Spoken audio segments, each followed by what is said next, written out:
Transistor arrange করা যায়। যেমন ধরুন আপনাকে আমি বললাম 1000 ট্রানজিস্টর আপনাকে একটা মিনিমাম লেভেলে যে কেউ সাজানোর চেষ্টা করেন। ধরেন আপনি সাজাইলেন, আপনার লাগলো হচ্ছে কত স্কোয়ার ফিট, ধরেন 100 স্কোয়ার ফিট লাগলো, আরেকজনের লাগলো হচ্ছে 98, আরেকজনের লেগে গেল 95। তাহলে আমি দেখবো যে হচ্ছে মোটামুটি মানে প্রাথমিকভাবে আমি আপনারটা গ্যারান্টেড করবো যে না ঠিক আছে। মানে ভিএলএসআই জিনিসটাই হচ্ছে যে ট্রানজিস্টর বা চিপগুলা কত ছোট জায়গার ভিতরে আটানো যায়। কারণ দেখেন একটা ফোনের মাধ্যমে আমরা কত কিছু করি, ফাংশনের শেষ। তো জিনিসটা তো আসলে এত কিছু তো এত বড় হতে পারতো, ফোনটা ছোট কেন, এই টেকনোলজি। তারপরে দেখেন এত বড় একটা টিভি স্ক্রিনটা বড় হওয়ার জন্যই স্ক্রিনটা বড় রাখছে, বাট চাইলে তো এটা আপনার ওই আগেকালের যে মোটা ভিতরে যে বক্স ওই টাইপ টিভি হতে পারতো। তারপরে দেখেন আজ থেকে 10 বছর আগে যে ল্যাপটপের ওয়েট ছিল, আস্তে আস্তে কিন্তু ল্যাপটপটা ছোটও হচ্ছে, ওয়েটটাও হালকা হচ্ছে। এই জিনিসগুলো কিন্তু হচ্ছে ট্রানজিস্টর চিপের রিভলিউশন। মানে ব্যাপারটা হচ্ছে এরা চেষ্টা করতেছে কতটা কম জায়গার ভিতরে কতটা বেশি সংখ্যক ট্রানজিস্টর ইউজ, মানে বেশি সংখ্যক ট্রানজিস্টর ইউজ করা মানে ফাংশন বাড়ানো যাবে, বাট জায়গাটা কম হবে আর লাইট ওয়েট হবে। ঠিক আছে, তাহলে ভিএলএসআই টেকনোলজি মূলত এটা যেটা ভেরি লার্জ স্কেল ইন্টিগ্রেশন, মানে ভেরি লার্জ স্কেল মানে কম জায়গার ভিতরে অনেক লার্জ মানে বিস্তর পরিসরে ট্রানজিস্টর কিভাবে বসানো যায়। এখন এই জিনিসটা আসলে আমাদের সরাসরি আমাদের নলেজের পিছনের জিনিস। যেমন ধরেন একটা মুভি হলে মেক করলে আমরা পিছনের জিনিসটা ধরি না, তো এই ভিএলএসআই টেকনোলজি জিনিসটা শুধু পিছনের জিনিস। ধরেন আমরা ফোন ইউজ করতেছি, টিভি দেখতেছি, ল্যাপটপ চালাচ্ছি, বাট এর ভেতরকার যে চিপগুলো অ্যারেঞ্জ করা ওটা তো আসলে আমরা তো কোনো খুলে দেখি না। ঠিক আছে, এটা জাস্ট একটু ফোন নষ্ট হলে যে মেকারের কাছে যে ওনারা কি করে দেন আমরা কিন্তু দেখিও না। এটা হচ্ছে পিছনের ব্যাপার এবং মানে এত কমপ্লেক্স, খুবই কমপ্লেক্স একটা জিনিস। ঠিক আছে, সহজে আমাদের মানে মাথায় ঢোকা ব্যাপার না। আমরা যেটা করছি থিওরিটিক্যাল নলেজ, এইটা যেটা প্র্যাকটিক্যাল সেটা মোর দ্যান কমপ্লেক্স দেন হচ্ছে আপনার থিওরি থেকে অনেক কমপ্লেক্স। তো বাংলাদেশে হচ্ছে আপনার দুই একটা নাম শুনেছেন কিনা, সিলিকনোভা প্লাস হচ্ছে সিলিকনোভা আছে, আরেকটা আছে উলকাসেমি আছে, এরকম কতগুলো ম্যানুফ্যাকচারিং ওদের আবার কয়েকটা ডিপার্টমেন্ট আছে। কেউ আইসি মাস্ক লেআউট করে, কেউ ফিজিক্যাল ডিজাইন করে, কেউ হচ্ছে আপনার সার্কিট ডিজাইন করে। এক একটা পার্ট আমি পার্টগুলোতে আসবো। তো ওই ফিল্ডগুলোতে ধরেন আমি আপনার 4 জন মিলায় একটা টিম করে দিলাম, আপনি একটু কাজ করবেন, আপনি একটু কাজ করবেন। একটা টিমের পক্ষে কিংবা একা মানুষের পক্ষে কখনোই এই ভিএলএসআই মানে এই সার্কিট ডিজাইনের প্রত্যেকটা ধাপ করা সম্ভব না। যেমন ধরেন আপনারা যদি কোনো সফটওয়্যার সাইটের সাথে জেনে থাকেন, একটা সফটওয়্যার তৈরি করতে কি করা হয়, একজন ইঞ্জিনিয়ার একদম বেসিক কোডিংটা করে, একজন ইঞ্জিনিয়ার শুধু বেসিক কোডিংটাই করে, আর একজন ইঞ্জিনিয়ার দেখে ঠিক আছে যে তার কোডটা দেখে যে ওকে কোনো যদি তার বাগ ধরা পড়ে সেটা দেখে, আরেকজন ইঞ্জিনিয়ার সেটা সে টেস্ট করে, সে সফটওয়্যারটা যে জন্য বানানো হয়েছে সেই জিনিসগুলো হচ্ছে বারবার দিয়ে দেখে, টেস্ট করে যে আসলে হচ্ছে কিনা। টেস্ট না হলে ভুল ধরলে সে আবার এই যে বাগটা দেখে তাকে বলে, বাট বাগ যে দেখে সে কোনো সলভ না করতে পারলে আবার ব্যাগ যে আবার সেই মেইন কোডারকে ধরা হয়। তো জিনিসটা তো একা হয় না। যেমন ধরেন কোডারি করলো, কোডারি আবার নিজে দেখলো, ব্যাপারটা তো হয় না। কারণ কি দেখেন, আপনার করা ভুল আপনার থেকে যখন আরেকজন ভালোভাবে দেখবে সে কিন্তু আইডেন্টিফাই করতে পারবে, কারণ তার ব্রেন অন্য ফাংশনে কাজ করতেছে, তার আপনার একটা ভুল সে ধরতেই পারে, আবার তারও যে ভুল না সেটা ধরবে, তারও ভুল আরেকজন ধরবে। এই জন্য প্রত্যেকটা ইন্ডাস্ট্রিয়াল জিনিসগুলো প্রচুর মানুষের ব্রেন ঘুরে আসে, যাতে আলটিমেটলি যখন জিনিসটা বাজারে নামে সেটার ভিতরে এমন কোনো সমস্যা না থাকে। ঠিক আছে, তো ব্যাপারটা হচ্ছে তো ধরে রাখতে যে ভেরি লার্জ স্কেল ইন্টিগ্রেশনটাই হচ্ছে অধিক সংখ্যক ট্রানজিস্টর, অলমোস্ট 1 মিলিয়ন সংখ্যক ট্রানজিস্টরকে কতটা কম জায়গার ভিতরে আঁকানো যায়।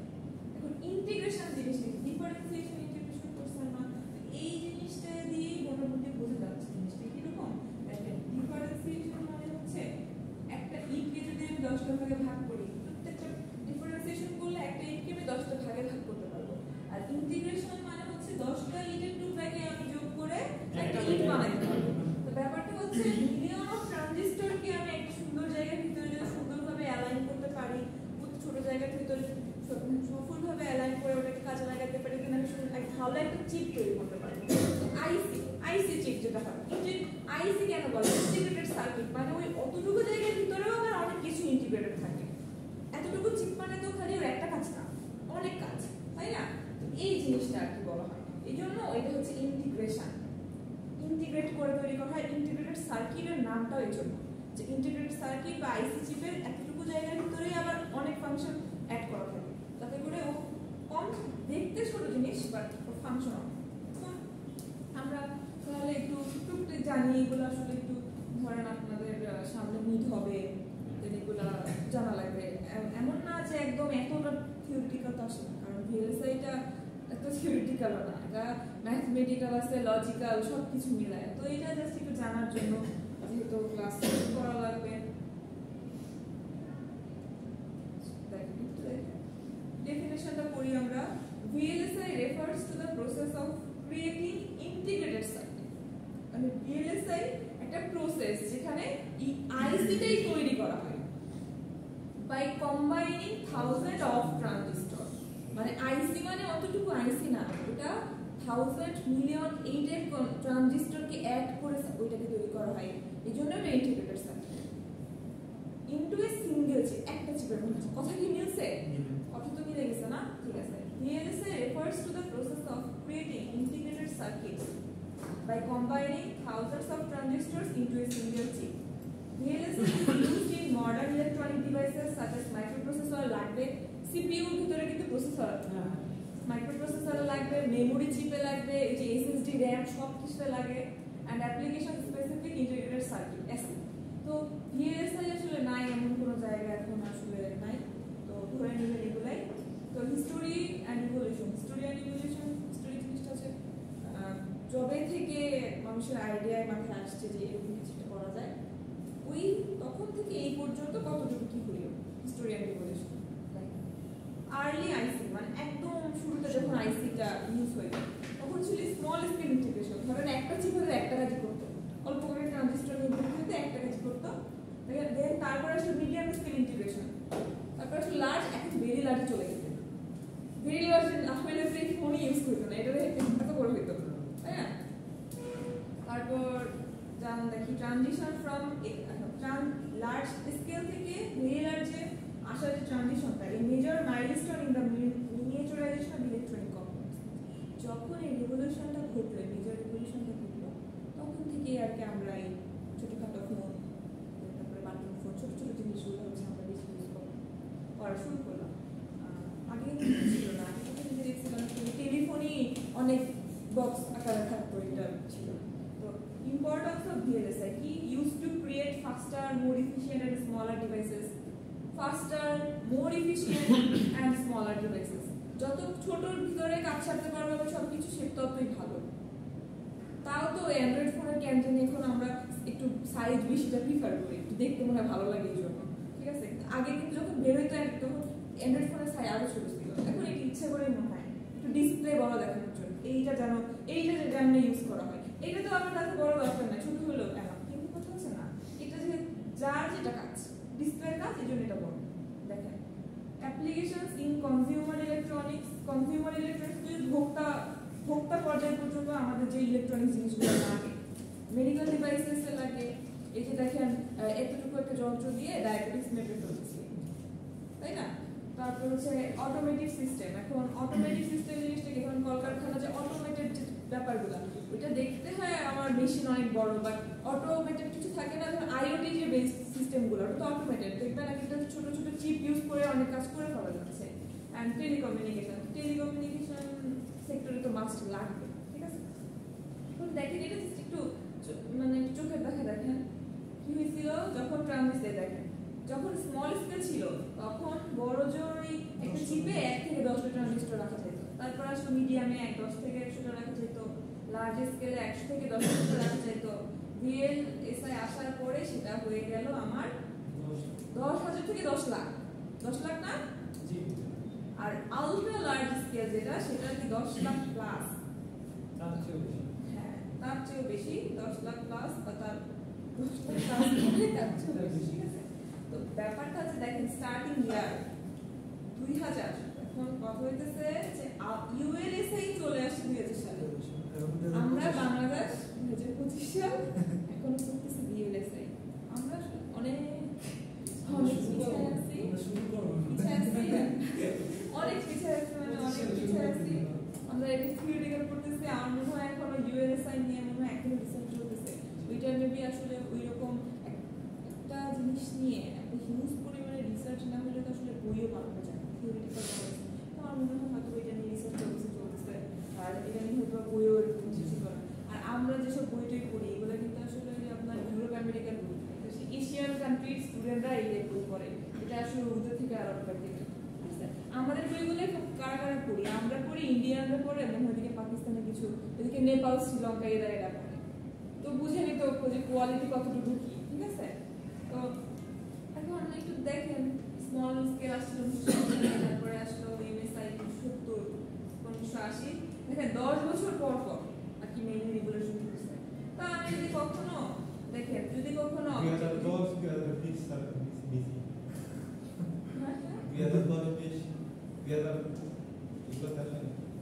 এই যে এখন ইউএলএসআই এসে ঠিকই আছে আর আমরা তো পড়তেছি তার আগেরটা 1990 সালের কাহিনী হলো সুপার আলাদা ওগুলা পরে ওগুলা আসলে ওগুলা কি বলবো আপনাদের নাম কি করবে কিংবা তাদের নাম দেরি আছে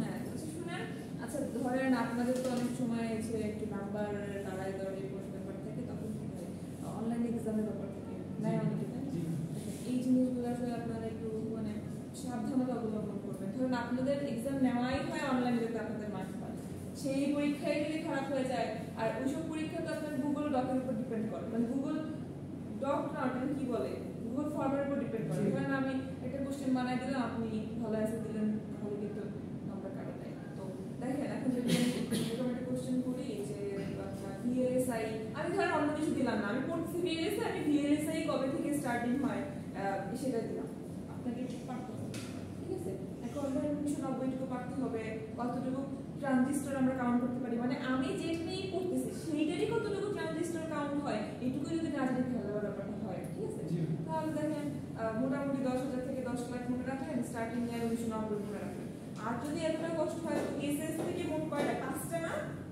ভাগ কয়টা 5টা 1960 থেকে 2010 বছর করে বাড়ায় মনে রাখতে পারবেন লজিক্যালি মনে রাখবেন আমার কথা হচ্ছে মুখস্থ করে মনে রাখবো আমি লজিক্যালি মনে রাখবো ভাগ আছে 5টা small medium large very large ultra large 1960 থেকে যদি 2000 দিই তাহলে 10 করে বাড়াইলে তো আমরা সবগুলোর মান পেয়ে যেতেছি এবার পাচ্ছি না এই জিনিসগুলো ম্যাথমেটিক্যালি মুখস্থ করবো যখন এক্সাম দিব তখন আমার মনে রাখা লাগবে না আমি হিসাব করে বের করবো 5টা ওকে ভাই এভাবে করে আমার মনে রাখবো দরকার না আমার ভাবে মুখস্থ করা দেন ডেসক্রিপশনটা পড়ে নিই শুধু মাথার উপরে চাপ দেওয়া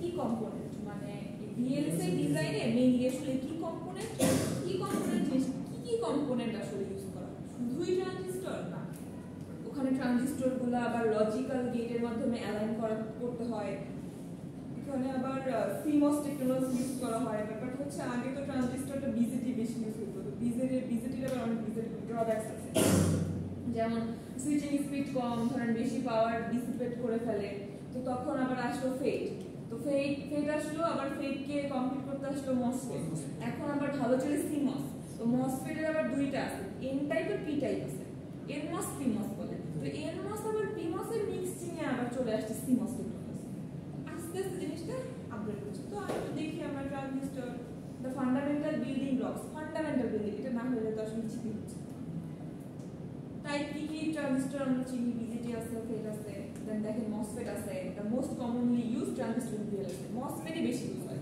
আর এখন চলে আসছে হচ্ছে আপনার এই সিমস মসফেটের ফুল ফর্ম লাগবে metal oxide semiconductor field transistor তাহলে ফেটের টুকু তো এই মসফেট দিয়ে কভার হয়ে গেল তাহলে বিজেটি হচ্ছে বাইপোলার জাংশন ট্রানজিস্টর মনে রাখবেন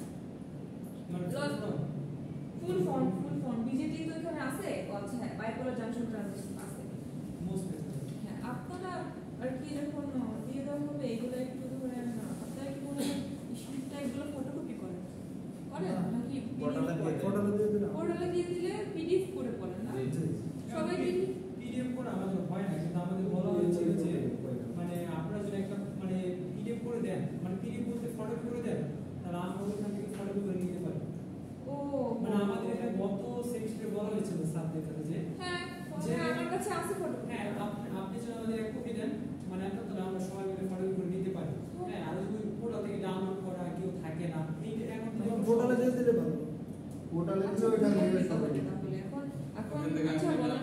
পিডিএফ থেকে প্রিন্ট করাটা কস্ট ইফেক্টিভ নাকি আমি দিয়ে দিলে ওটাকে ফটোকপি করা সেমই তো সেমই করে, কিন্তু আপনাদের সবচেয়ে বেটার হয় কারণ আমাদের দ্রুত হয়ে যায় আর ওটা প্রয়োজনে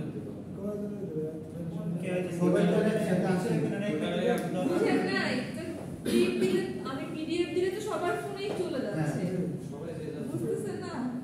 সবার ফোনেই তো চলে যাচ্ছে, স্টিলের মতো ডাউনলোড করে প্রিন্ট করে নেবেন। এখন আপনাকে দিলে আপনি কয়জন, মানে আপনি কি চাচ্ছেন সবাইকে প্রিন্ট করে দিয়ে দিবেন নাকি না পিডিএফ করতে আপনি যেটা দিবেন ঠিক আছে, নিচে যে ফটোকপি দোকান আছে ওদের কাছে বলে দিলে সবাই নিতে জিনিসটা পাবে। ম্যাম আপনি পোর্টালে দিয়ে দেন, সবাই আসে না তো অনেক কিছু আমার যেমন 62 যে আছে পোর্টালে তো আপনি কমপ্লিট করতে হবে, শুধু পরীক্ষা দেন আপনারটা আর 10 বছর আগে। না না ম্যাম এটা বলতে কি গত সেমিস্টারে কথা মানে উঠেছিল মানে এই কারণের জন্য এখন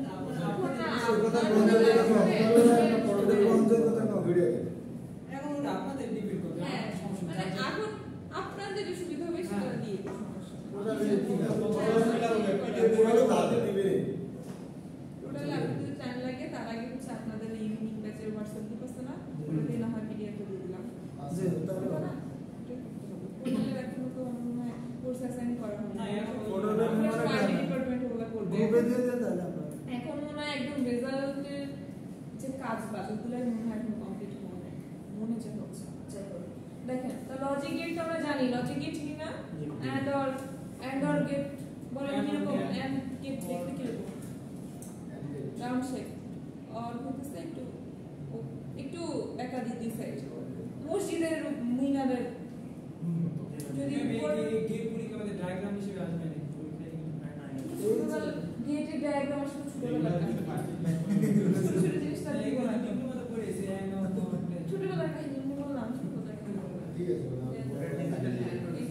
ডিজিটাল ইলেকট্রনিক্স যে যখন পড়ছেন তখন করতে হয় এখন এখন না এখনো এগুলা লাগে এখন আপনি এটা কিভাবে আসবেন আমি বলি এখন অ্যান্ড্রয়েড হবে না অ্যান্ড্রয়েড হচ্ছে শুধু লজিক গেট এখন অ্যান্ড্রয়েডটা আঁকতে হবে ধরেন আমি আপনাকে বলে দিলাম এ বি এরকম বলে দিলাম ঠিক দেখেন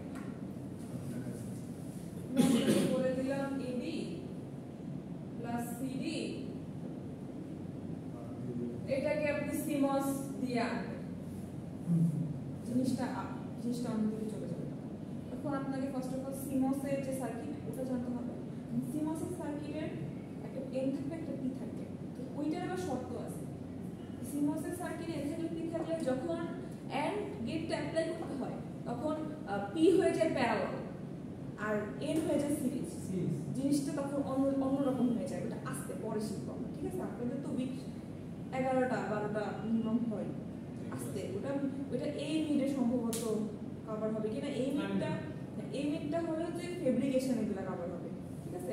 ফেব্রিকেশন আমার কাছে টাফি লাগে। আমি আরেকটা ব্যাচ শুনে আসলাম, ওনারা বলতেছিলেন না আমাদের কাছে দিয়ে গেছে, এটা ভালোই লাগছে, মানে যখন ওনারা পরীক্ষা দিয়ে ফেলছে তো ওনাদের যখন ভালো লাগছে না আপনাদের ভালো লাগা উচিত।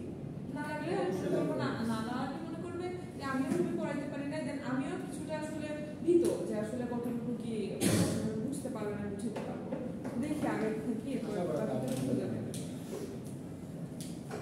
কোশ্চেন অত জটিল না করবো না, কিন্তু মিনিমাম একটা লজিক বেসড কোশ্চেন তো নিতে হবে। কারণ আপনাদের কাকে বলি কি এগুলো তো বলতে পারি না, ডিএলএসআর মতো একটা সাবজেক্টে। তো এইগুলো জাস্ট দেখেন, এগুলো পরীক্ষা আসবে না, বুঝছেন? কারণ আপনাদের জানতে হবে এগুলো ডিএলএসএ কি থাকে, ট্রানজিস্টর থাকে, লজিক গেট থাকে, সিমস টেকনোলজি থাকে। সিমসটা হচ্ছে দেখেন complementary metal oxide semiconductor technology, মানে ওই যে মেটাল অক্সাইড মসফেটের কমপ্লিমেন্টারি, মানে এলপি দুইটাই থাকে যখন যেটা কাজে লাগবে।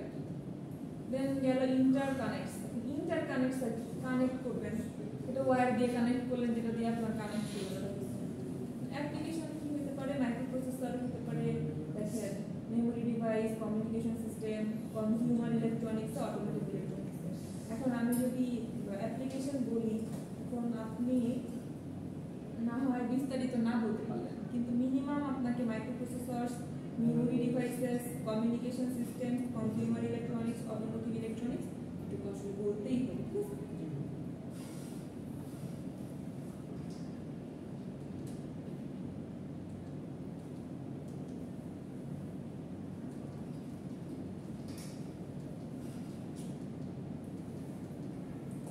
চ্যালেঞ্জেস মানে একটা ভিএলএস এ ডিজাইন করার সময় কি চ্যালেঞ্জেস আপনাকে মোকাবেলা করতে হবে, কি চ্যালেঞ্জ আপনাকে মোকাবেলা করতে হবে?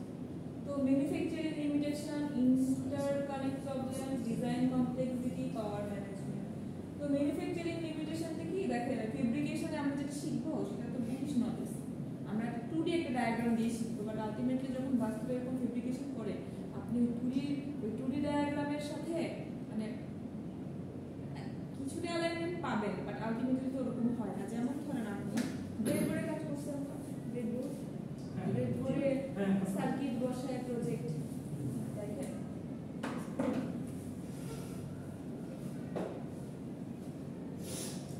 প্রত্যেকটা রুমে প্রত্যেকটা রাস্তার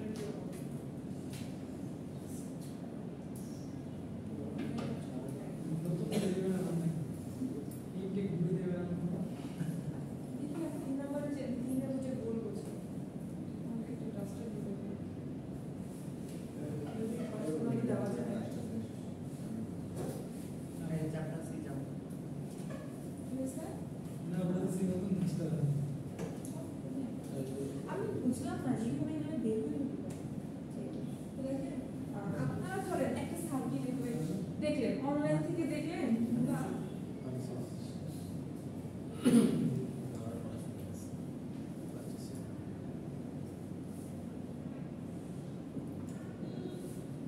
এরকম সার্কিট শিখছি না আমরা, এরকম একে একে শিখছি, শিখলে পরে তখন বুঝতাম কি এইটা আমরা সিরিজে ধর, এইটা প্যারালালে ধরতাম, প্যারালালে ধরে একটা মান বের করতাম, মান বের করে এইটা এই তিনটাকে সিরিজে ধরতাম, ধরে দেন যেটা থাকতো সেইটাকে আবার এসে প্যারালালে ধরতাম। মনে নাই? বইয়ের অঙ্কত এভাবে করতাম, কিন্তু যখন আপনি সার্কিটে ব্রেডবোর্ডে বসাইতেন ধরেন এরকম, আর এইদিকে গ্রাউন্ড থাকতো না কিছু, চারটা করে গ্রাউন্ড থাকতো, আর এইদিকে হচ্ছে এরকম করে থাকতো, এবং এই যে ভিতরের মেটালের কানেকশনটা এরকম থাকতো ভিতরের। আপনারা কখনো ফোনটা তুলে দেখছিলেন? তাহলে বসায় বুঝতেন কি হবে যে কানেকশন কোন দিকে যাচ্ছে, বলে দিতে সাদা আইছে খালি বলে দিন। শুনেন, এইটা এইভাবে চারটা, তখন এই চারটা ছিদ্রের প্রত্যেকের সাথে কানেক্টেড, তো কিন্তু এইটা আবার এর সাথে কানেকশন না, তো এই দিকের ছিদ্রের সাথে এই দিকের ছিদ্রের কানেকশন করতে গেলে আপনাকে তার ইউজ করতে হবে। যদি দেখেন দুই মাথায় দুটো পিন, তো আর এই সাইডে যদি কোনো কিছুর সাথে কানেক্ট করতে হইতো তখন কিন্তু তার লাগতো না, ঠিক আছে? মেল টু মেল কানেক্টর, তো তারপরে দেখেন তখন কি করতেন, তখন কিন্তু যেমনি করতেন ওইভাবে চিন্তা করতেন না, তখন কি করতেন, একটা ধরেন রেজিস্টার এভাবে হইতেছে, এক প্রান্ত লাগান আরেক প্রান্ত লাগান, এভাবে কিন্তু লাগানো যাবে না, তাহলে তো রেজিস্টারের সাথে কানেকশন হয়ে গেল না। একটা প্রান্ত লাগাইতেন, তখন কি করতেন, এই দুটোকে প্যারালাল লাগাইতেন, এইদিকে প্যারালাল হিসেবে লাগাইতেন, এইভাবে একটা লাগাইতেন, দেন আবার এই পয়েন্ট থেকে আবার এইভাবে লাগাইতেন, দেন একটা মাথা সিরিজে দিয়ে একটা অ্যালাইনমেন্ট করতেন। তখন বলেন তো ওই যে প্র্যাকটিক্যাল কাজ আর এই যে আপনার থিওরিটিক্যাল কাজ মিল আছে কাজের ভিতরে, কিন্তু আপনার এই প্র্যাকটিক্যাল কাজটা করতে গেলে এই থিওরিটিক্যাল জিনিসটা জানতে হবে। কিন্তু এইটাও কিন্তু আবার দুই একবার না কানেক্ট করলে আপনি আসলে জিনিসটা দুইটার সাথে অ্যালাইনমেন্ট করতে পারবেন না। কিন্তু পরবর্তীতে মনে আছে যখন আমরা হচ্ছে জিনিসটা বুঝলাম সেকেন্ড ইয়ার উঠে, তখন কিন্তু যে কোনো একটা নেট থেকেও যদি স্যার নামায় একটা ডায়াগ্রাম দিয়ে দিত বলতো ব্রেডবোর্ডের কানেকশন, তখন পারতাম, প্রথম কিন্তু কেউ পারতাম। তো ফেব্রিকেশনের ক্ষেত্রে জিনিসটা যখন করবেন তখন একটু মানে এইভাবেই চিন্তা করবেন, এই জিনিস এইভাবে চিন্তা করবেন। কিন্তু আমাদের ব্যাপারটা হচ্ছে আপনাদেরকে এইরকম প্র্যাকটিক্যাল ফিল দেওয়ার মতো অবস্থা কোথাও নাই। একমাত্র বাংলাদেশের যে সেমিকন্ডাক্টর ইন্ডাস্ট্রির 3টার মতো বড় মাল্টিন্যাশনাল কোম্পানি আছে সেখানে জব করা যায়, আপনাদের ওই ফিল দেওয়ার কোনো অবস্থা নাই, ঠিক আছে? দেন আপনাদেরকে আপাতত ওই বইয়ের 2D যেরকম ভিউ দেখতেছেন ওভাবেই দেখে বিশ্বাস করতে হবে ওইরকমই হয়, বাস্তবে অনেক কিছু এদিক ওদিক আছে, ঠিক আছে? বইয়ের পর আর বাস্তবে অনেকটা না তো আসলে এই যে কমপ্লেক্স প্রসেস আপনাদের ল্যাবে সরাসরি ফেব্রিকেশন করে দেখানো উচিত। ল্যাব ক্লাসে একটা করা না ল্যাব থাকে আরে ল্যাব যেটা তো কাজের না, ল্যাব কি সফটওয়্যার ল্যাবে ফেব্রিকেশন বুঝবেনই না। সফটওয়্যার ল্যাবে তো ফেব্রিকেশন না, সফটওয়্যার ল্যাবে সার্কিট ডিজাইন করে জাস্ট খালি দেখানো যে আপনার লজিক ডায়াগ্রাম মিলতেছে কিনা, জাস্ট আপনাদের জাস্ট খালি ফিজিক্যাল ডিজাইন না, আপনাদের লজিক্যাল ডিজাইন শেখানো হয়, মানে সরাসরি সফটওয়্যার লজিক্যাল ডিজাইন শেখানো হয় প্র্যাকটিক্যালি। আর প্র্যাকটিক্যাল তো ফেব্রিকেশন পর্যন্ত কোথায় কিভাবে যাবে, এটা বাংলাদেশে সম্ভব? কোন দেশে যাবো? আমাদের তো শিখতে হবে কিছু তো আমাদের তো কিছু শিখতে হবে সেই ম্যাটেরিয়াল সেইগুলো কোথায় পাবে? নেই ভার্সিটি না, এখন আপনাদেরকে যেটা করতে হতে পারে, আপনাদেরকে ওইখানে অ্যাটাচমেন্টে নিয়ে যাওয়া যেতে পারে। অ্যাটাচমেন্ট নেই কিন্তু দুটো সৃষ্টি কেন কাদের জন্য নিবে ওয়ালটনে নিবে? আমাদের নেওয়া উচিত, আমরা এই পর্যন্ত পাইনি। এইগুলো দেখার জন্য আর কি অ্যাটাচমেন্ট হয়। দেখবেন প্রত্যেক যে কোন দেখবেন ভার্সিটিতে টুকটাক অ্যাটাচমেন্ট হয়, তো এইগুলো আসলে ভার্সিটি দেখতে সম্ভব না, অ্যাটাচমেন্ট দেখতে পারে। আমরা থিওরিটিক্যাল পরে সন্তুষ্ট থাকি স্যার। থিওরি না, অ্যাট লিস্ট আমাদের দোষ আছে, আমরা থিওরিটিক্যাল ভাবি কি প্র্যাকটিক্যাল তো বুঝবো না, থিওরিটিক্যাল বুঝবো না, কিন্তু যদি থিওরিটিক্যাল আসলে বুঝতে পারেন তাহলে তখন প্র্যাকটিক্যালটা আসলে মানে মিলাইতে পারবেন যে হ্যাঁ হ্যাঁ এইটাই তো বুঝছিলাম, এটাই তো বুঝছিলাম। এখন ধরেন আপনি করতেছেন যে এইখানে একটা লেয়ার দিতে হবে, যেটা ওয়েফার গ্রোথিং হয় ফেব্রিকেশন ওয়েফার, আমার মামা ওয়েফার খেয়েছিল পাতলা লেয়ার, ওয়েফারটা আসলে ওইরকমই এক পাত এরকম। তো দেখেন এটা হচ্ছে সিলিকন, তো বইয়ে আপনি শিখতেছেন যে এরকম একটা পাত থাকবে সিলিকন, তার উপর আমাকে অক্সাইডেশন করতে হবে। তাহলে যদি সিলিকনের উপর একটা অক্সাইড করে ফেলি তাহলে এই দুটো পাত মিলে আবার সিলিকন ডাইঅক্সাইড লেয়ারের দিকে তৈরি হয়ে যাবে না? আর এরপরে দিতে হবে হচ্ছে আমার মেটাল। এখন আপনাকে তো এটা বই পড়েই জানতে হবে, আর আপনি যখন কাজ করবেন তখন সরাসরি আপনি সিলিকন নিয়ে এটাকে অক্সাইড করে মেটাল করবেন। এখন আপনি যদি বই থেকে না পড়ে এটা না জানেন তাহলে আপনি কি করবেন? তাহলে মেটাল তো নিচে দেবেন, উপরে দিবেন না। তার মানে আপনার বুকিশ নলেজ লাগবে এবং ওইটাও তো ইমপ্লিমেন্ট করার মতো অবস্থা আছে, ঠিক আছে? তারপর আমরা নিয়ে কথা বলি। দেন দেখেন কি কি আছে, ম্যানুফ্যাকচারিং লিমিটেশন আছে, এই দেখেন কারণ হিট ডিসিপেট হয়, মানে আপনি একটা ট্রানজিস্টর বুঝে নিতে এতগুলো ট্রানজিস্টর এতগুলো ফাংশন কম জায়গার ভিতরে করা, এটা তো মানে আপনার এত এত পাওয়ার উৎপন্ন হওয়ার কথা যে জিনিসটা পুড়ে যেতে পারে, যে কোনো কিছু নষ্ট হয়ে যেতে পারে, বাট কিভাবে ওইটা আসলে টিকায় রাখবো আমরা, সেটা একটা বড় চ্যালেঞ্জ হয়। দেন ইন্টারকানেক্ট প্রবলেম হতে পারে। এখন দেখেন আপনারা যে পিসিবি ডিজাইন করছেন, সেটা দেখছেন কখনো? পিসিবি ডিজাইন পিসিবি প্রজেক্ট করার সময় কিন্তু লাগে। ব্রেডবোর্ডে তো প্রজেক্টটা জাস্ট এটা প্রাইমারি একটা কাজ, বাট যখন একটা প্রজেক্ট সুন্দরভাবে প্রেজেন্ট করতে হয় এটা কিন্তু আপনার পিসিবি ডিজাইন করে দেখতে হবে, ভালোভাবে প্রজেক্ট প্রেজেন্ট করতে হয়। তো পিসিবি তো আমরা আসলে ভার্সিটি লেভেলে যে প্রজেক্ট করে কয়টা কম্পোনেন্ট থাকে, বড় জোর 5টা 6টা রেজিস্টার থাকে, 3টা 4টা ইন্ডাক্টর ক্যাপাসিটর এইটার কিছু তো থাকে, নয়তো 4টা 5টা সেন্সর থাকে, আর তো যে আইসি 555 টাইমার অ্যাম্পলিফায়ার হিসেবে অপ অ্যাম্প এইসব ইউজ করতে হয়। তাতেই দেখবেন প্রত্যেকটা তো মিনিমাম 2টা করে কানেক্টর, কোনোটার 8টা করেও থাকে। তাই দেখতে হচ্ছে এরকম তার দিয়ে কোনোটার সাথে এরকম যায়, কোনোটার সাথে কানেক্ট করা যাবে না। ধরেন এইটার সাথে এইটা কানেক্ট করবো, এখন আপনি তো চাইলে এরকম কানেক্ট করতে পারবেন, কখনো পারবেন না, তাহলে মেগার শর্ট সার্কিট হয়ে যাবে। আপনাকে সুন্দরভাবে কম জায়গার ভিতরে এখানে ডিজাইন করে এইভাবে করে কানেকশন দিতে হবে। জিনিসটা কিন্তু এরকম দেখেন, তাহলে 10,000 থেকে 10 লাখ মতো ট্রানজিস্টর ওইটুকু জায়গার ভিতরে কিভাবে এরকম একটার উপর একটা না দিয়ে আমি কানেকশন করবো, এটা বিশাল বড় একটা চ্যালেঞ্জ। এই একটা চ্যালেঞ্জ।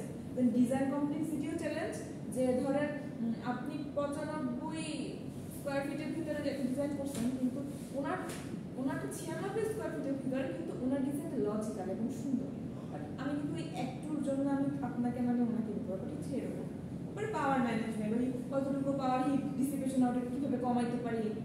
ধরেন আপনি একটা বানাইলো, ওইটা বানাইলো, আপনারটা সব দেখতে ভালো কিন্তু বেশি হিট জেনারেট করে নিচ্ছে, তাহলে তো আমার লাভ নাই, তখন আমি একটু কনসিডার করি এইগুলো।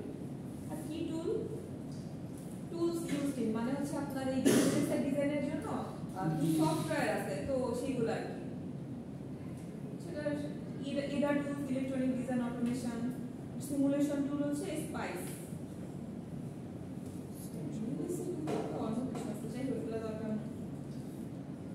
What is VLSI design flow? মোটামুটি তো ধারণা হইল।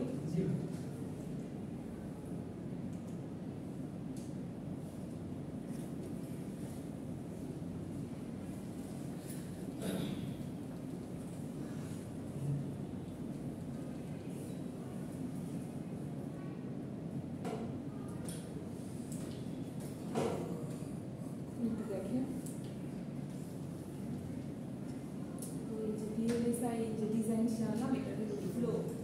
ফ্লো বলতে না একদম বেসিক থেকে চিপ পর্যন্ত আসা পর্যন্ত যেসব ধাপ পার হতে হবে। যেমন ধরেন আমি ঠিক করলাম আমি একটা নতুন চিপ নামাবো বাজারে, সর্বপ্রথম কি আমি শুধু শুধু ইঞ্জিনিয়ার টিমকে বলবো একটা চিপ নামাবো একটা ডিজাইন করবো না, আমি কি করবো আমি ওই গোটা টিমকে ডাকবো, প্রত্যেকটা ডিপার্টমেন্টের টিমকে ডাকবো, ধরেন প্রত্যেকটা ডিপার্টমেন্টের হেডকে ডাকবো, ডেকে আমি বলবো যে এরকম একটা কিছু বানাইতে হবে, তার ফাংশন এরকম এরকম থাকতে হবে, আমি চাচ্ছি মিনিমাম এতটুকু রেঞ্জে হতে হলে ভালো হয়, দেন আপনারা এখন নিজেরা ভিতরে ডিসকাস করে দেখেন যেটা আসলে সম্ভব কিনা, যদি না হয় কনসিডার আসবে দেন আপনাকে বলবো যে আপনারা প্রাথমিকভাবে একটা ডিজাইন লেআউট বানান, তারপরে বলবো যে সেটা লেআউটটা আপনাদের লজিক্যাল হচ্ছে কিনা দেখেন, আরেকজনকে বলবো সেটা আপনি আর্কিটেকচার ডিজাইন করেন, আরেকজনকে বলবো আর্কিটেকচারটাকে লজিক গেট দিয়ে ডিজাইন করেন, আরেকজনকে বলবো ফেব্রিকেশন করে দেন, দেন তারপরে আলটিমেটলি একটা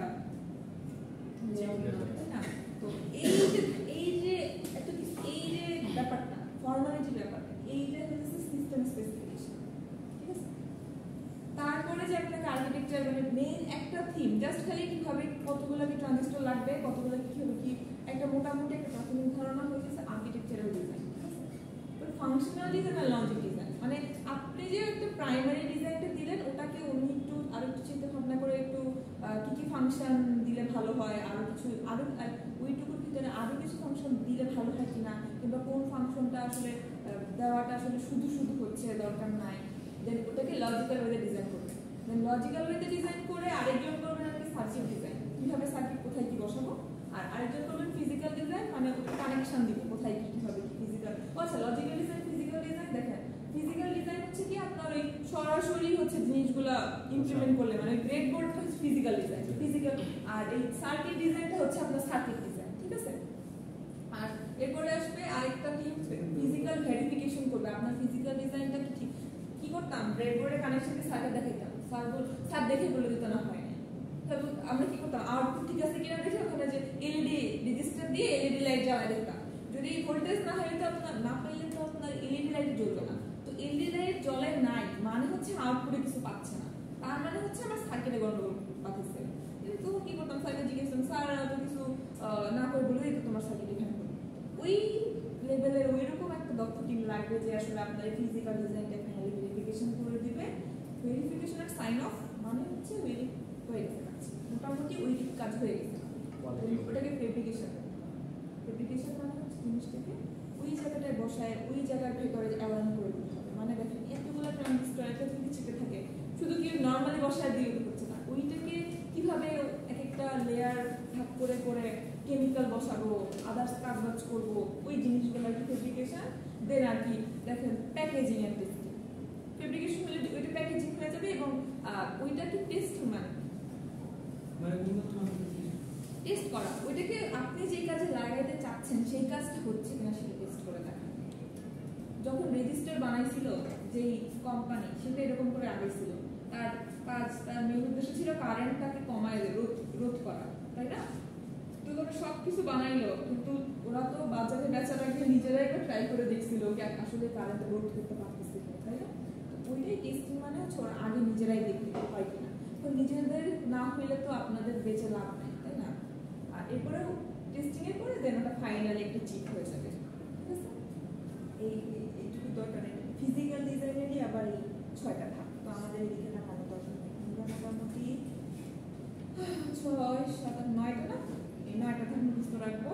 এটা হইতেছে আপনার ভিএলএসআই ডিজাইন ফ্লো চার্ট, তো ফ্লো চার্ট মানে হচ্ছে টিপ চিহ্ন ঠিক থাকতে হবে, খালি দাগ দিয়ে গেলে হবে না, ফ্লো মানে কোন দিকে কি ফ্লো সব বুঝতে হবে, দেখেন কষ্ট সব নিচের দিকে হচ্ছে আপনার top down design flow, top down একদম উপরের লেভেল থেকে একদম নিচের লেভেল আসছে, মানে একদম মেইন জায়গা থেকে কারণ এটা না হলে দেখতে হবে না।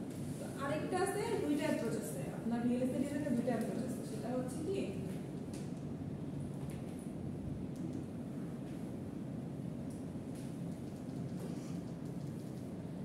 টপ ডাউন ডিজাইন ফ্লো আছে আর একটা হচ্ছে আপনার বটম আপ ডিজাইন আছে, ঠিক আছে।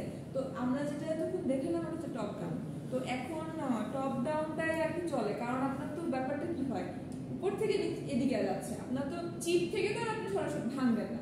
তো এই দেখেন বটম আপ ডিজাইনটা আসলে আগে কিছু কিছু ক্ষেত্রে ইউজ করা হতো না, টপ ডাউন ডিজাইন ছাড়া এখন চলতেছে না। দেখেন a top down method to design starts at the highest level of system specification থেকে আসতেছে and works its way down to the transistor level পর্যন্ত চলে আসতেছে। This method is highly advised, মানে এইটাই সবথেকে বেশি অ্যাডভাইসড করা হয় ইউজ করার জন্য, since যবে থেকে it helps in identifying the fundamental operation of a system, মানে এইটা যখন একটা ফান্ডামেন্টাল অপারেশন, একটা সিস্টেমের ফান্ডামেন্টাল অপারেশন হয়ে গেছে, কারণ ওই পর্যায়ে থেকে না আসলে তো কাজ তো হচ্ছে না। আর breaking it into component pieces, মানে ব্যাপারটা হচ্ছে কি ওই উপর থেকে নিচ পর্যন্ত যখন চিপটা যাবে তখনই আপনি বুঝে যাবেন যে এর ভিতরে কতটা ট্রানজিস্টর কি হয়েছে, তো ট্রানজিস্টর কতটা কি হয়েছে, লজিক্যালি কি হয়েছে, লজিক্যাল কতটা গেট ইউজ করা হয়েছে। তো বটম আপটা কি আপনাকে চিপটা ভেঙে দেন, তারপরে করবেন। চিপ ভেঙে আমার লাভ কি? চিপ ভেঙে তো আমার ভেঙে ভেঙে কতটুকু ডিজাইন আছে, কতটুকু গেট আছে এগুলো আমার দেখা দরকার নেই। তো এইটা একদমই নাই, এটা আসলে কোথাও দরকারই নেই। এটা লাগে ম্যাডাম কেউ তৈরি করছে না, ভেঙে ভেঙে কপি করা, অ্যানালাইসিস, ঠিক আছে। আর টপ ডাউন ডিজাইন ফ্লোটা এখন চলে। তো কোনটা ভালো তখন বলবেন টপ ডাউন।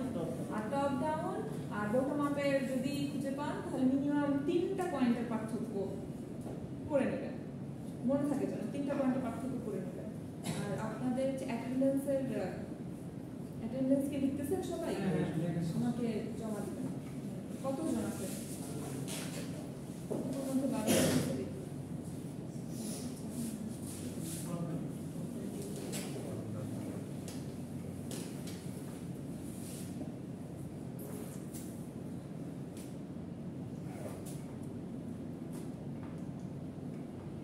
তাহলে দেখেন এই যে দেখেন কতগুলো আটটার মোটামুটি এখানে ব্রিজ দিছি। System specification, architectural design, functional logic design, circuit design, physical design, physical verification and sign off, fabrication, packaging and testing. ঠিক আছে, এখন সিস্টেম স্পেসিফিকেশন কিন্তু বুঝাইলাম। আর্কিটেকচারাল ডিজাইনটাও আমি কিন্তু প্রত্যেকটা ধাপের মোটামুটি একটা ওভারভিউ কথা দিয়ে দিচ্ছি, আপনারা একটু পড়ে নেবেন। আর যেটা হবে কি ধরেন যে লাইনগুলো আছে ইংলিশে খুবই মানে খুবই থাকে না কিছু কথা, যে আমরা আসলে ইংলিশে যতই আগে ছোটবেলায় পড়তাম না কিছু প্যারাগ্রাফ যতই মুখস্থ করে আসলে পরীক্ষায় হুবহু লেখা যেত না, জিনিসটা হচ্ছে এরকম ভাবে হবে না। তো যেই লাইনগুলো বেশি কমপ্লিকেটেড মনে হবে ওটা বাদ দিয়ে দেবেন, ওটাকে অথবা ওইটাকে একটু ইজি ওয়েতে এনে বুঝানোর চেষ্টা। আমি আপনার লেখাটা যাতে আমি জাস্ট ধরতে পারি, আমি তো দেখবো না, আমি তো আইএলটিএস নিচ্ছি না, রাইটিং টেস্ট নিচ্ছি না, আপনার গ্রামাটিক্যাল ঠিক আছে কিনা ওটা আমাকে বুঝতে হবে যে আপনি কি বলতে চাইছেন। এগুলো আপনি কিছু টার্ম একটু মনে রাখতে হবে, যেমন ধরেন আর্কিটেকচারাল ডিজাইনের তো গেল, ফাংশনাল লজিক ডিজাইন, দেখেন সার্কিট ডিজাইনে কিছু টার্ম, যেমন দেখেন বুলিয়ান এক্সপ্রেশনে কনভার্ট, সার্কিট ডিজাইনে কি হয় বুলিয়ান এক্সপ্রেশনটা আর কি আপনার সার্কিটে কনভার্ট করে সার্কিট রাখতে হয়। দেন ফিজিক্যাল ডিজাইনে আপনার দেখেন কয়েকটা সাবস্টেপ আছে, floor planning, placement, clock tree synthesis, routing, এই টার্মগুলোকে মুখস্থ করতে হবে। যেমন ফ্লোর প্ল্যানিং এর বদলে তো আপনি আবার কি বলবো, ফ্লোর প্ল্যানিং এর বদলে আপনি ছাদ প্ল্যানিং মানে রুফ প্ল্যানিং বলতে পারবেন না, এইগুলা তো ঠিক রাখতে হবে। আদার্স আপনি যা লিখেন প্লেসমেন্ট বলতে হবে, ক্লক ট্রি বলতে হবে, ট্রি ক্লক বলা যাবে না, ক্লক ট্রি সিনথেসিস, তখন ট্রি তখন একটু এদিকে সমস্যা নাই, দেন রাউটিং গুলো বলতে হবে। দেখেন আপনার ফিজিক্যাল ভেরিফিকেশনে দুইভাবে ভেরিফিকেশন করে, একটা হচ্ছে লেআউট ভার্সেস স্কেমেটিক, একটা হচ্ছে ডিজাইন রুল চেক। এই দুটো নাম ছাড়া অন্য কিছু নাম তো ইউজ করতে দিব না এখানে। দেন ফেব্রিকেশনে দেখেন কয়েকটা স্টেপ আছে, ওয়েফার গ্রোথ আছে, এপিটেক্সিয়াল গ্রোথ মাস, ইচিং, ডোপিং, ডিপোজিশন, ডিফিউশন, এইসব টার্ম ইউজ করতে হবে। দেন প্যাকেজিং এর টেস্টিং এর সময় আপনি কিছুটা বললেন। এখন কথা হইতেছে এখানে আসলে ছাড় এখন পরীক্ষায় আপনাদের যদি আমি আপনাই লিখতে বলি, মানে বলি যে কোনো একটা ভিএলএসআই, আমি আচ্ছা একটা কথা, আমি যদি পরীক্ষায় বলি VLSI design flow block diagram এঁকে দেখান, তাহলে কোনটা আসবেন? ডায়াগ্রামটা। যদি বলি VLSI top down design flow আঁকেন, কোনটা আসবে? ওইটাই, ঘাবড়াবেন না, ওইটাই কিন্তু ঠিক আছে। সব জায়গায় আসে টপ ডাউন ডিজাইন ফ্লো আঁকেন, কিন্তু ওই যেটা শিখি ওইটাই টপ ডাউন ডিজাইন ফ্লো, কারণ বটম আপ কোথাও নাই। আর এখানে আমি একটা ভালো একটা ব্যাপার বলে দেই, সেটা হচ্ছে কি ধরেন আমি প্রশ্ন বলে দিলাম, আপনি আপনার চয়েস অনুযায়ী চারটা লেখেন, চারটার বর্ণনা দেন, পারবেন না? সেক্ষেত্রে আমি সাজেস্ট করবো কি ধরে প্রথমে ফেব্রিকেশন বলে পরে উপরে স্পেসিফিক সিস্টেম স্পেসিফিকেশনে যাই। সার্কিট ডিজাইন ধরেন আপনি এইভাবে যেতে পারবেন 1 3 5 7 এইভাবে যাবেন, কিন্তু কখনো 7 5 3 2 যাবেন না। চারটা লিখবেন কিন্তু যদি উপর থেকে ফ্লোরটা ঠিক করে আসেন মাঝে লাভ গেল, কারণ আমি তো আপনাকে সব লিখতে বলি না, আপনি আপনার সুবিধা মতো চারটা লিখবেন কিন্তু ওইটা যেন হায়ার সেটা ফলো করে। বুঝতে পারছেন? ইজি চারটা লিখবেন কিন্তু আগে পরে ঠিক রাখবেন। ধরেন আপনার ইজি লাগছে আর্কিটেকচার ডিজাইন আর সার্কিট ডিজাইন, তাহলে আপনি আগে আর্কিটেকচার লিখে তারপরে সার্কিট লিখবেন, আগে সার্কিট লিখে তারপরে আর্কিটেকচারে যাবেন। বুঝতে পারছেন? আমি তো কাজ কমাই দিলাম, আটটা ধরে মুখস্থ করতে হবে না, কিন্তু জানতে হবে তো, কারণ আপনাকে তো এই বোর্ডগুলো মুখস্থ করতে হবে, কারণ আপনাকে তো ব্লক প্রশ্ন মাস্ট লাগবে, তাই না? আর যদি বলি যে কোনো চ্যাপ্টার সম্পর্কে আমাকে কিছু বলেন, তখন আপনি ওই হায়ারার্কিটা ফলো করে যে কোনো চ্যাপ্টার কথা বলবেন। ইজি হয়ে গেল না? অর্ধেক কমে দিচ্ছি, কারণ আমি নিজেও জানি এগুলো আসলে এত মুখস্থ করে আমার পরীক্ষায় লেখা সম্ভব। আপনি আমাদের ব্যাপারটা বুঝতে পারছেন। তা বুঝবো না, আমি পড়াশোনা করছি না। আপনার পরিচয়টা দিতে ভালো, মানে আমি ফার্স্ট ক্লাস আমরা সব আসলে আমার পরিচয় দিতে ভুলে যাই। কি পরিচয় দিব? মানে ফার্স্ট কোন ক্লাস আমি আসলে এটা আমার প্রত্যেক ক্লাসের স্টুডেন্টরা জিজ্ঞেস করে, আমি ভুলে যাই। নাম হচ্ছে রাবিয়া ইসলাম। এটা হচ্ছে সিলেবাস যে কোনো জায়গায় জিআরআই হিসেবে পাবেন হয়তো বা, ওইটাই আমি। লেকচারার ত্রিপলি শেষ, নতুন জয়েন করছি কোনটা একটু। Home district home district Bagerhat, home district Bagerhat. আমার বাসা থাকছে, হ্যাঁ বাসা আমার হচ্ছে সাভারে, আর পড়াশোনা করছি হচ্ছে রাজশাহী রুয়েট থেকে। হ্যাঁ 15 থেকে জয়েন করছি। মায়েরা তো পাস থাকি না বাগেরহাট। Best of